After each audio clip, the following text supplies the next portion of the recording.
It's 5 o'clock, and yes, I needed a second. Got done with the barn late today. Man, oh man, very impressed with the babies thus far. Now, it's December 3rd, so I'm trying to temper my optimism, but can't help but be a little excited about Ohio. Now that I say that out loud, the Ohio babies broke a month before a couple of weeks before Lexington, a good month before Harrisburg.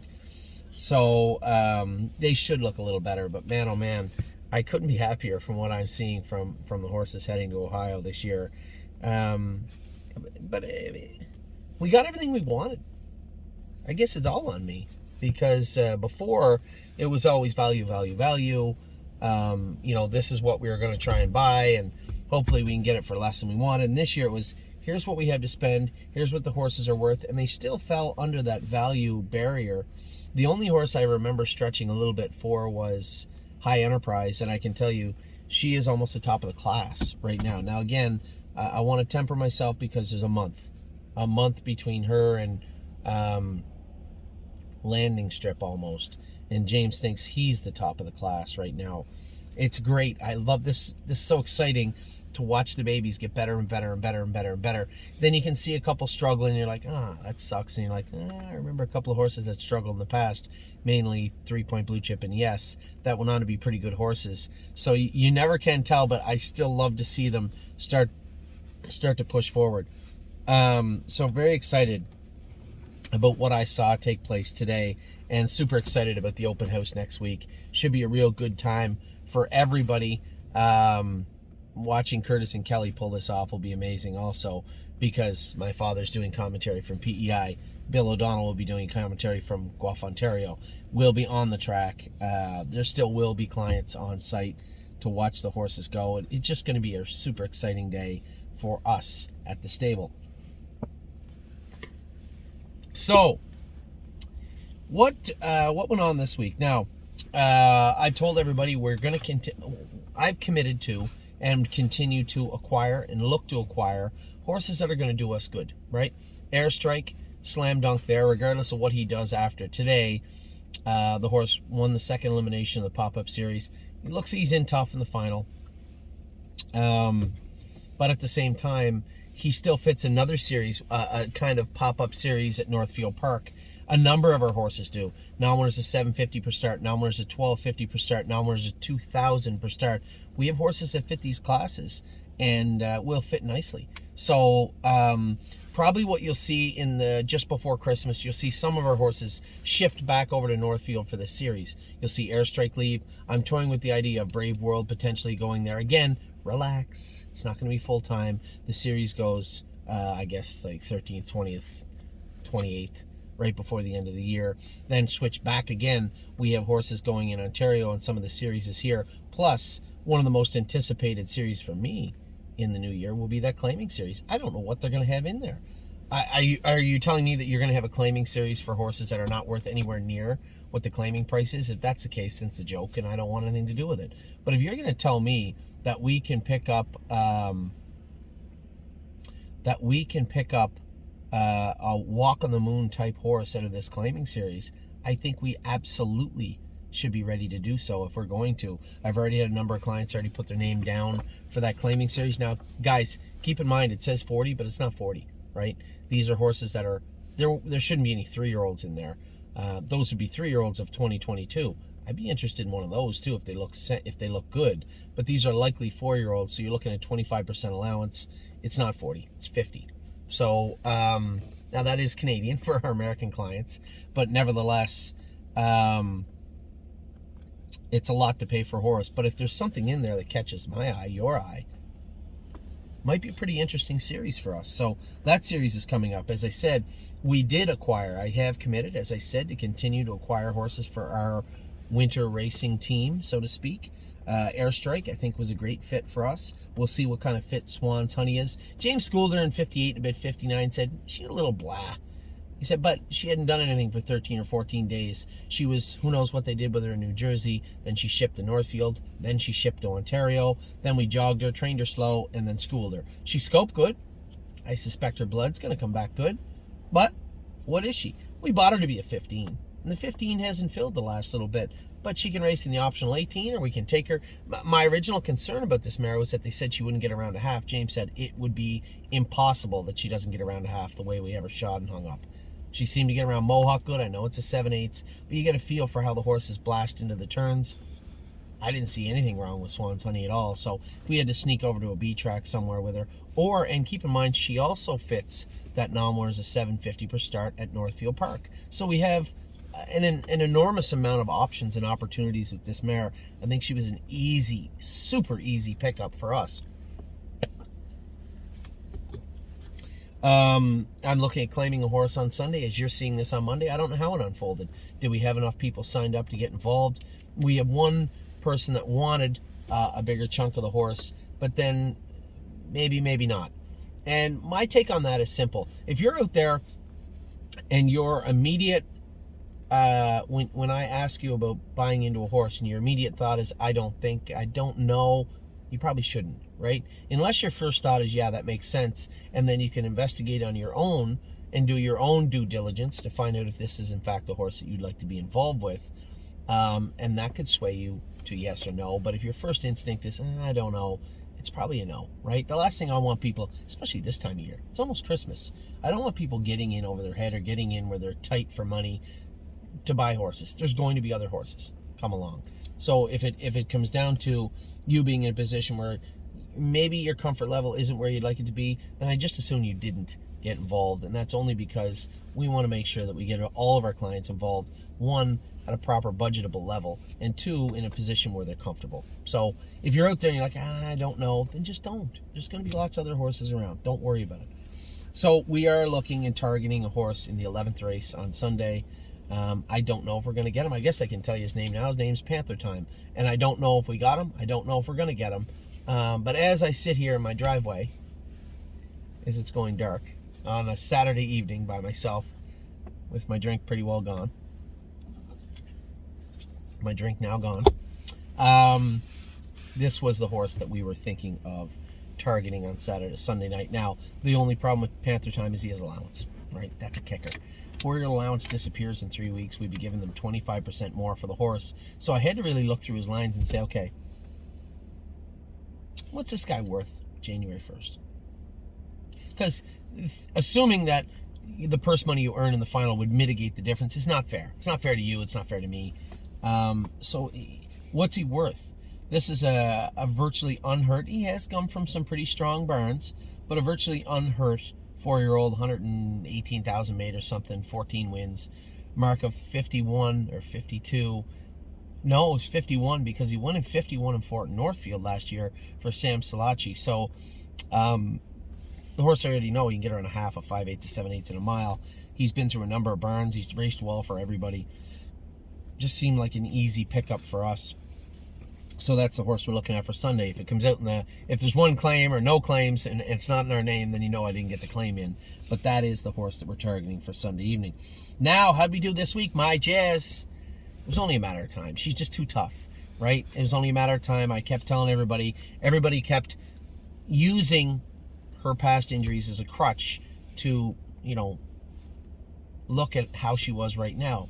That foot, that ankle, those weren't the key issues right now. They were problems, and they may have been mitigating factors as to why her right front ankle was bothering her, but her right front ankle was the problem. And you guys that have been with us long enough, circle back and look at Oso Pine's 3-year-old season and how horrible it was. And the reason it was horrible, he too had an oscillate coming right front, and it was very pesky and very problematic.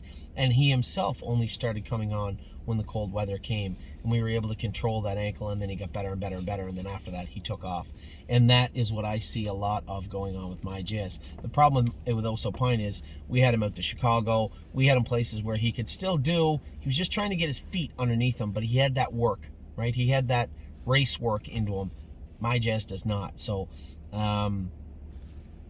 she got the 8-hole this week. Couldn't just draw the 4 or 5 hole again and let the filly race. No, she had to draw the 8-hole. I don't know what's going to happen on Wednesday, but I would like to see her get some consistency in her racing. I was happy with the way she looked. There's nobody that can say she looked lame the other night. She looked sound. Long way to come. That foot still bothers her. That ankle does. Both ankles do. but she's getting better. And Lauren and the team in Ohio are doing a great job managing these horses, and Lauren has really stepped up and done a major role in protecting the horses. Remember, she's the one that initiated the scratch on Yes right at a post parade virtually on the night the track was really bad. Again, that's a tough phone call to make for a kid, right? Lauren's like 21 years old or something. For her to call me to tell me that she wanted to scratch right before post parade because she didn't feel the track was good, take some balls. And for her to understand the magnitude of her role and then excel at it, good for her. And I think we're in good hands in Ohio. The whole team over there is doing a great job with the horses, and it shows in a horse like My Jazz. Globetrotting made a break without the hobbles on. She's since been to the veterinarian, been looked at. We know that her liver count is coming down. Her ASD is down perfect. Her liver's getting there. So I suspect you're going to see a much better Globetrotting on Monday evening with the hobbles on than you have in previous starts, let's say. Will she be 100%? No, but she'll be pretty close, I think, on Monday evening. Airstrike, as I said, I'm driving him. He's in tough. He's like 8-1 morning line. Leave, sit, try and get some money. That's the plan with Airstrike. White Tiger, I trained him the other day at Mohawk. Good, a little bit on the left line still. He did exactly what it looked like he did, what I said he did after the race, what a number of our clients noticed. He hit his left front, and it's a good thing we had bell boots on him. He could have made a mess of that foot. He hit the pastern in the foot. The pastern blew up. The veterinarian, we had him up to the vet. She shocked it. We cooled out the foot. Amy's been working on his feet with Jason, and again, a little bit short, yeah. Pretty close to 100%, because the vet he's rarely gone to the vet. And the one thing he's been is a bit of an Iron Man for us. Hasn't been to the vet very much, so he has had a little bit of vet work done. He is coming in pretty sharp, so I'm excited to see how he's going to do on Monday. Also, Locatelli, probably one of the most anticipated starts for us, definitely since in the fall into the winter. Locatelli's a horse we paid a lot for. We schooled him, had him ready to go, had to scratch him because he was sick his last start. Schooled him up again. Harry trained him today. He looked good. Well, trained him yesterday. He looked good. He's in to go Monday also. Can't wait to see what's going to take place with Locatelli. And then Brave World drew the outside, 7-hole at Mohawk, race 11. Jonathan Drury is going to drive the horse. I could have driven him. I'm glad Jonathan's driving. I'm glad.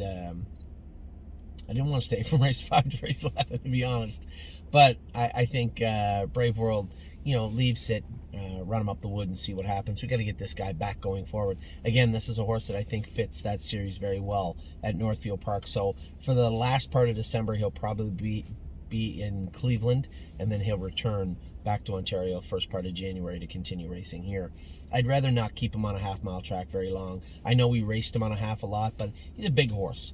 And the speed at Northfield Park it's not for everyone, and it's not for every horse. And I think a horse like Brave World could be a little tough for him. So he'll have a short stint, I believe, at Northfield towards the end of December. No, mid-December towards the end. So we'll start drawing paperwork on him next week. As I said, all these horses racing this week, probably one of the most quietly anticipated races again for me is Jazzy Judy. This is a horse that's I've really taken a shine to her for a long time. My first stake win in Delaware for sure. One of my biggest stake wins last year was the final with her in Dover. She's heading into the second leg. She's guaranteed a berth in the final now, regardless of what takes place on Monday. But Tim Tetrick, I spoke to him and Jim King after the race. I'll be quite frank.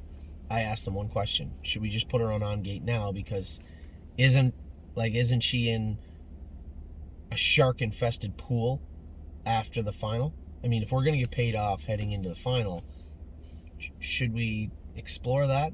And both of them said the same thing. Tim said, gee, she's really good. Maybe run the gauntlet with her and then worry about it after, which wasn't that endearing.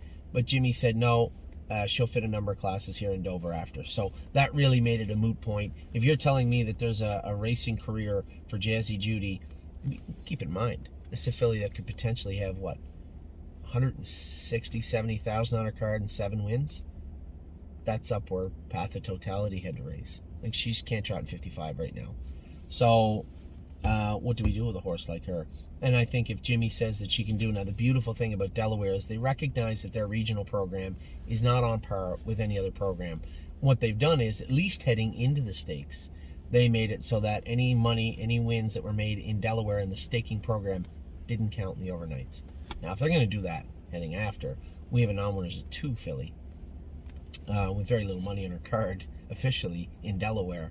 Yeah, we can race her all winner. So hopefully they allow us to do that. That would be super helpful, and we will see how that takes place moving forward.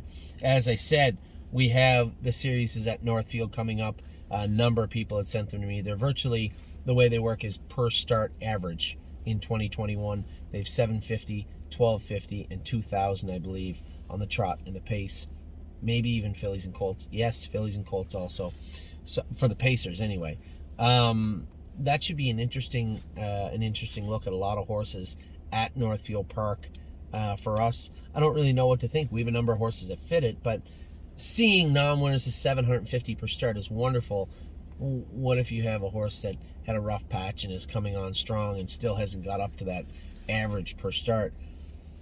Nevertheless, I don't think there's a way we can not race a Brave World over there, an Airstrike over there. I don't think there's a way we can't race those horses. Now, if Airstrike goes out and wins the final, then his average per start's way up and he won't fit over there. So hopefully we don't have to take him over there. I just as soon win on Monday.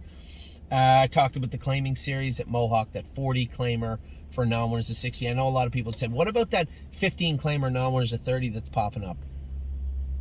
I don't really want to give anybody $25,000 for a horse that's raced for 2 years and couldn't get to 30,000. There would have to be a certain set of criteria that horse would have to fit. Maybe it only has 3-4 starts, right? You show me a horse that is worth $25,000 that hasn't made 30,000 racing in Ontario, and I'm all in. I'll be happy to look into it. I just don't see how we can pay that kind of money for a horse that's overly mediocre. But we'll see. I could be wrong. There could be a horse out there that catches our eye. The same as I looked at the 15 claiming series Monday at Northfield. There's a couple I like. Are there any horses we have to have? I don't think any of them. That's a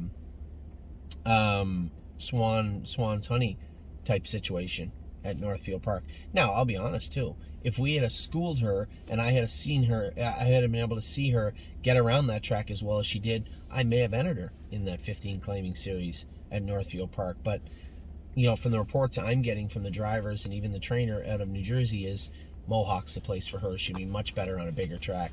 There was no indications or talking about a smaller track for her. From what I was being told, it was a non-starter. It is getting dark. So we'll see how that plays out. Also, as I said, the babies today, I was just so impressed. Our Ohio horses, yes, they've been going a little bit longer, and you can see they were going a little bit longer. Now, to even talk about some of the Harrisburg horses in the same light. Now, Tactical Tactor didn't go to. I want to make sure he's good for next Saturday, so we're going easy, treading lightly with him. But, I mean, Lexington also... Cutie Cumber looked incredible today. As I said, High Enterprise from the Ohio sale. James says Landing Strip is lights out, a killer right now. Long way to go, but that's James's A+ horse right now. Jimmy loves Landing Pad. You see a trend forming here with a lot of landings and tacticals in the name. Very impressed with the tactical landing horses we have, the yearlings we have. Impressive looking animals thus far, so super excited there. And then obviously the open house coming up next Saturday. That should be a great time had for all. Now, if you do happen to come out to the open house, please bear in mind, I said this the other day, it's important because it's bothering Kelly, as it should, right? You got to be vaccinated if you're going to go around the barn area. And then we did have some sickness in the top barn, and some of the horses, although they seem fine, we don't want to contaminate the rest of the training center, right? Especially, we've all been through COVID now. Now, before, contamination was a French word to most. What I mean by that is it meant nothing to normal people, right?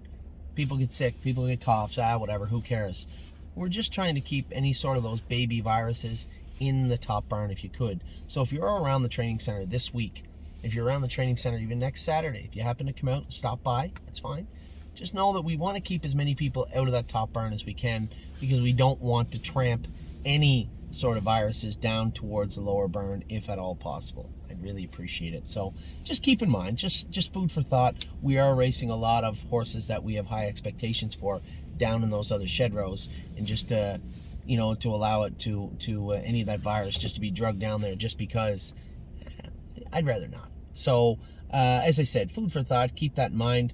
I'm certain we'll still have a number of people pull up to the fence and watch the horses go, and hopefully by Mother's Day we can get back to everybody being at the training center. That will be something to behold. I never thought we'd be so excited about having groups of people there. I was always happy to have you there, but Mother's Day we're aiming for. I want to have a massive shindig for Mother's Day, and that's our hope and our plan. That will depend on COVID-19. That will depend on Mother Earth and Mother Nature and a whole lot of people highly educated. So that's what our plan is for the spring into the summer of 2022. Yes, we are aiming. Yes, we hope that we can have everybody out to the training center, but as you well know, we have no idea. So for now, as I said, it is 5 o'clock. 5 o'clock. I'm finally going to go in the house. I'm going to get a shower. I'm going to lay down for a minute because I have to go drive Duke Dio tonight. That's fine. It's all smiles. I'll be home later on after Duke races. Hopefully he races good. And then it all starts tomorrow. We got our horse hopefully to claim. And then Monday, man. Monday is a powerhouse day at the stable.ca. I can't wait. Take care.